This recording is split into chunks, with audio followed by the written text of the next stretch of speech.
Good morning बच्चों। तो आज बच्चों हम बात करेंगे हम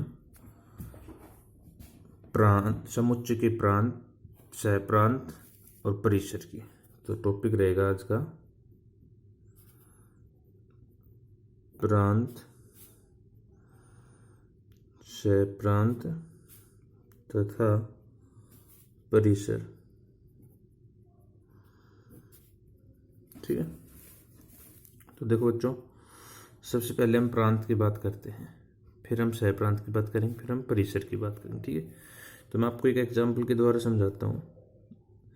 मानना ये हमारे पास में एक समुच्चय ए है और ये एक समुच्चय बी है। ठीक है।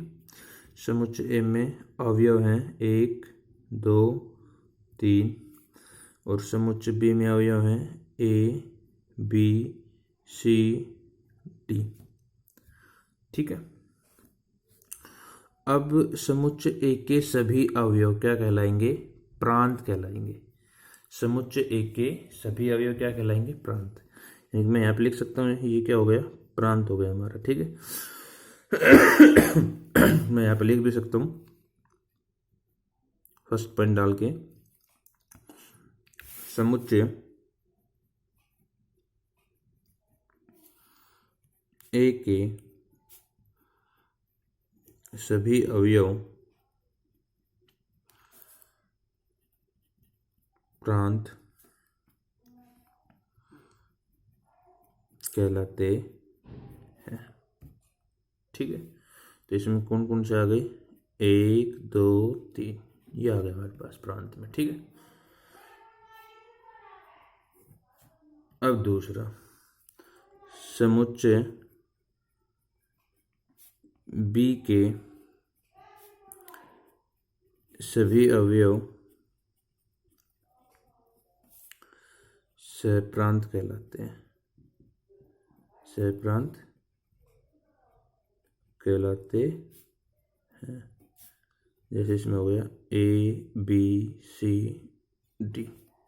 आगे बात, तो ये समुच्चय बी है, ये क्या कहलाता है? सहप्रांत कहलाता है। ठीक है बच्चों।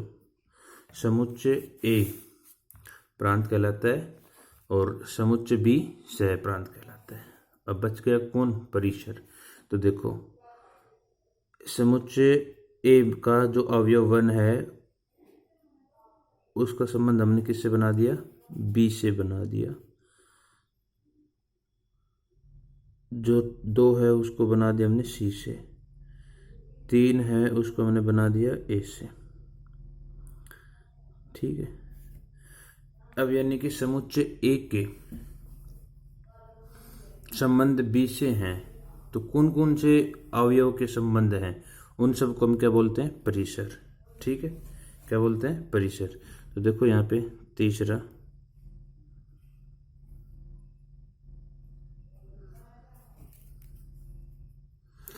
तो परिसर में क्या हो गया? अब परिसर में होगा, मैं यहाँ पे एक एग्जांपल लिख देता हूँ। ए, बी और सी, ये हमारा क्या कहलाएगा? परिसर कहलाएगा। क्योंकि देखो ए का भी संबंध है, बी का भी है और सी का भी है। ठीक है। अच्छा, एक देखो, हम इसमें एक चीज और बोलते हैं, ये जो 1 है ना उसका प्रतिबिंब क्या है? बी। 2 का प्रतिबिंब क्या है बच्चों? सी। 3 का प्रतिबिंब क्या है बच्चों? ए। ठीक है। हम इसको क्या लिख सकते हैं? 1 का प्रतिबिंब बी, 2 का प्रतिबिंब सी और 3 का प्रतिबिंब ए।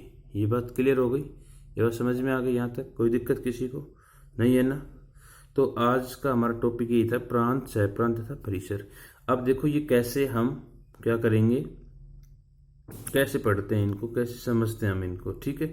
आगे कैसे क्या चल रहा है। जैसे लास्ट में हमने क्वेश्चंस किया था, देखो यहाँ पे, तो देखो मैंने यहाँ पे लिखा है, ये क्वेश्चन हमने लास्ट टाइम पढ़ा था। ये देखो यहाँ पे R to R, आ रही बात समझ में? R to R का मतलब ये तो प्रांत हो गया और ये हमारा क्या हो गया? परिसर हो गया। आ गई बात समझ में? ये क्या होगा? परिसर होगा। इसको हम बोलते हैं, पहले वाले को तो प्रांत। ठीक है। ये प्रांत रहेगा और ये क्या रहेगा? परिसर रहेगा। ये परिसर रहेगा। क्लियर होगी बात बच्चों? कोई दिक्कत नहीं है ना? अब देखो हम इसको दोबारा से पढ़ते हैं एग्जाम्पल को, और संयुक्त फलन तो आपको समझ में आ ही गए होंगे। एक एग्जाम्पल ले लेता हूँ मैं अभी फिर से। एग्जाम्पल, फलन f है जो नेचुरल टू नेचुरल नंबर है, ठीक है, और f x is equal to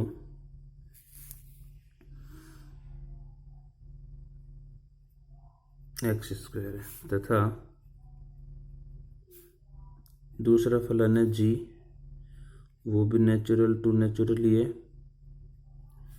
ठीक है, और ये हो जाएगा जी x is equal to 3x। तो फोग तथा गोफ ज्ञात करो। तो देखो बच्चों सॉल्यूशन क्या रहेगा इसमें।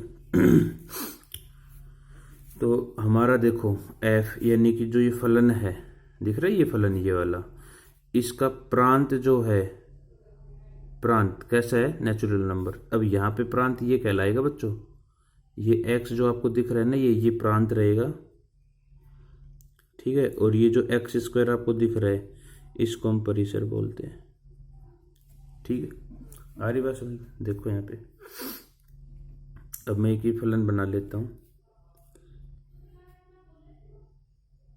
दोनों मेथडों से समझाऊंगा मैं आपको। ये यहाँ पे बी है समुच्चय, ये ए समुच्चय है, ये बी समुच्चय है, ठीक है। मैंने देखो यहाँ पे एक्स क्या कहलाएगा, प्रांत, और प्रांत देखो यहाँ पे ये भी तो प्रांत है। ये प्रांत कैसे, नेचुरल नंबर, तो नेचुरल नंबर 1 2 3 ले लो। अब देखो यहाँ पे हमें किसके अकॉर्डिंग चलना है, एफ एक्स जो है वो एक्स स्क्वायर के अकॉर्डिंग चलना है, ठीक है। तो देखो यहाँ पे एक्स की वैल्यू यहाँ से लो, ठीक है, एक्स की वैल्यू क्या लेंगे, एक्स की वैल्यू यहाँ से लेंगे, तो ये वैल्यू यहाँ पे रखो एक्स की जगह, तो 1 ही आ जाएगा। यहाँ पे रखेंगे तो 1 का स्क्वायर 1 ही रहेगा। अब एक्स की वैल्यू 2 रखते हैं यहाँ पे, तो यहाँ पे 2 रखेंगे तो 4 हो जाएगा। अब एक्स की वैल्यू 3 लेते हैं यहाँ पे, तो यहाँ पे रखेंगे तो कितना हो जाएगा, 9 हो जाएगा। तो मैं इसको क्या बोल दूँ, इसको बोल दूँ ये एफ एक्स होगा, एफ एक्स इसके अकॉर्डिंग चल रहा है। क्लियर होगी बात? बोलो यहाँ तक कोई दिक्कत नहीं है ना? अच्छा, अब मैं यहाँ पे एक और ले लेता हूँ, समुच्चय सी ले लिया। अब देखो यहाँ पे, अब यहाँ पे आ जाओ, ये जी एक्स, तो यहाँ पे एक्स है ना, ये जो है ये प्रांत कहलाएगा जी फलन का, बिल्कुल कहलाएगा। और ये जो 3x है ये क्या कहलाएगी, ये परिसर कहलाएगी, बोलो, बिल्कुल कहलाएगी। आगे बात समझ में यहाँ तक? अब देखो प्रांत कैसा होना चाहिए, आ जाओ यहाँ पे n, ये प्रांत रहेगा हमारे पास में, n कैसा होना चाहिए, नेचुरल नंबर यानी प्राकृत संख्या। अब आ जाओ यहाँ पे, ये देखो 1 4 9 प्राकृत संख्या है कि नहीं है, बिल्कुल है। तो ये आ जाएगा यहाँ से, इधर हम एक फलन बनाएंगे जो जी एक्स रहेगा हमारा, ठीक है। अभी कैसे चलेगा जी एक्स, 3x के अकॉर्डिंग चलेगा। यानी कि सबसे पहले देखो यहाँ पे जो x है, इस x की जगह क्या यूज करेंगे हम, 1 यूज करेंगे, क्योंकि प्रांत यूज करेंगे तो 1 यूज करेंगे। यहाँ पे 1 रखेंगे तो यहाँ पे 1 रखेंगे, तो रिजल्ट कितना है, यहाँ पे 3 आएगा। अब हम x की जगह क्या रखेंगे, 4 रखेंगे। जब 4 को यहाँ पे रखेंगे तो यहाँ पे भी 4 आएगा। 4 को 3 से मल्टीप्लाई करेंगे तो कितना आ गया, 12 आ गया। क्लियर है?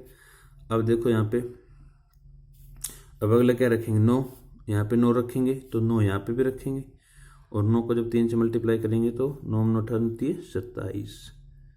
क्लियर होगी बच्चे बात? कोई दिक्कत नहीं है ना, बिल्कुल भी। अब देखो, अगर अब मैं यहाँ से डायरेक्ट संबंध इसका बनाता हूँ, तो मैंने आपको पहले वीडियो में बताया था, जो यहाँ पे लास्ट में कौन सा फलन है, जी, तो यहाँ पे पहले आएगा जी ओ, ये कंजक्शन हो गया आपको संयुक्त करने के लिए फलन का, और लास्ट में कौन सा फलन है, एफ, तो यहाँ पे एफ आ जाएगा।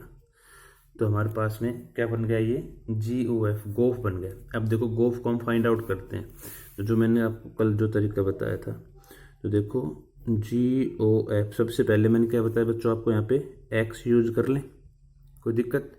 अब जी तो as it is, f x की वैल्यू बताओ क्या होगी, एफ एक्स की वैल्यू देखो हमारे पास में, एफ एक्स की वैल्यू एक्स स्क्वायर है, तो यहाँ पे एक्स स्क्वायर आ जाएगा। अब मैंने क्या कहा था, 1 मिनट के लिए इसको क्या समझ ले, x। तो gx की वैल्यू क्या चल रही थी हमारे पास में, gx की वैल्यू देखो यहाँ पे 3x चल रही है, gx की वैल्यू देखो यहाँ पे 3x मिल रही है ना, gx की वैल्यू 3x।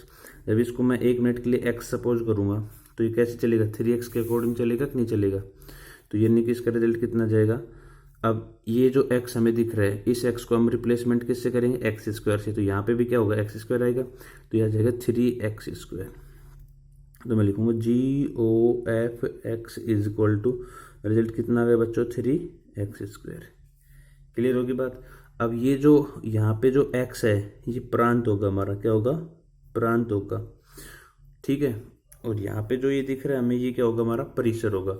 अब जो ये प्रांत होगा बच्चों, प्रांत होगा किस फलन का होगा, यहाँ पे देखो कौन सा फलन है, ये जो प्रांत होगा वो कौन से फलन का होगा, यहाँ पे देखो हमारे पास में f है, तो f फलन का प्रांत होगा ये, ठीक है। तो f फलन में पहुंच जाओ, fx फलन में पहुंच गए। प्रांत कैसा नंबर होना चाहिए, नेचुरल। तो यही था ना, हमने देखो एग्जाम्पल 1 2 3 तो ले रखा था, f फलन का प्रांत यही तो कहलाएगा, यही कहलाएगा ना a, समुच्चय a। यानी कि यहाँ पे सबसे पहले क्या रखें, 1। तो GOF(x) की जगह 1 रख दिया, तो इधर 3 आएगा। क्लियर है ना, 3 आ रहा है। तो यानी कि हमारे पास में पहले प्रांत आता है 1, और फिर हमारे पास में इसका परिसर आती है 3। अब यहाँ पे आ जाओ, GOF, अगली वैल्यू क्या थी हमारे पास में, समुच्चय में 2, तो यहाँ पे 2 रख दो। तो यहाँ पे रखेंगे 3 × 4 इज इक्वल टू 12। तो ये 1 और 12 आ गए बच्चों, ठीक है। अब रखेंगे GOF(3), तो ये कितना आ गया हमारे पास में, 3 × 9 तो 27, सॉरी ये 2 आएगा यहाँ पे, ठीक है भाई। तो ये आ जाएगा 3, जो यहाँ से तो है प्रांत, तो ये 3 आ गया, और परिसर ये बन के आ गई 27। तो देख लो 1 का 3 से, तो इधर आ जाओ, 1 का 3 मिल रहा है, GOF में 3 मिल रहा है कि नहीं मिल रहा है। फिर 2 का 12, 3 का 27, यहाँ पे भी देख लो बच्चों आप, 1 3 2 12 3 27। ऐसे ही हम किसकी बात करें, अब फोग की बात करें, तो सेम फोग ऐसे बन जाएगा हमारे पास में, ठीक है। तो देखो मैं दोनों मेथड क्लियर करवा देता हूँ, ठीक। तो हम यहाँ पे ये वाला मेथड जो है ना, जो ये वाला मेथड तो आप करके देखेंगे, मैं सीधा फोग का करता हूँ। FOG, यहाँ पे x यूज करेंगे सबसे पहले। तो f तो एज इट इज क्या बन गया, gx की वैल्यू कितनी है बताओ, gx की वैल्यू है 3x, तो यहाँ पे 3x आ जाएगा। अब यहाँ पे f(x) की वैल्यू क्या है, x² है हमारे क्वेश्चन में। तो यानी कि ये क्या बन जाएगा यहाँ पे, 3x का होल स्क्वायर, ठीक है। रिजल्ट कितना जाएगा, 9x²। तो मैं यहाँ पे क्या लिख दूँ, FOGX की जो वैल्यू आएगी वो 9x² आएगी हमारे पास में, ये आएगी 9x² आएगी बच्चों। क्लियर होगी बात, यहाँ तक कोई दिक्कत। अब देखो यहाँ पे ये जो x है ये क्या दिख रहा है हमें, प्रांत दिख रहा है। किसका प्रांत होगा, ये g फलन का प्रांत होगा, ठीक है। किसका प्रांत होगा, g फलन का प्रांत होगा। अब g फलन कैसा है, देखो यहाँ पे नेचुरल नंबर है, कुछ भी ले सकते हैं, 1 2 3 4 5 6 7। ये क्या बन जाएगी उसकी परिसर, ये क्या बन जाएगी उसकी परिसर बन जाएगी, जो भी आएगा वो आपके पास में परिसर होगी, ठीक है। यहाँ तक बात समझ में आई, क्लियर है। तो इसके आप दोनों क्वेश्चंस करके देखेंगे। जय हिंद, जय भारत।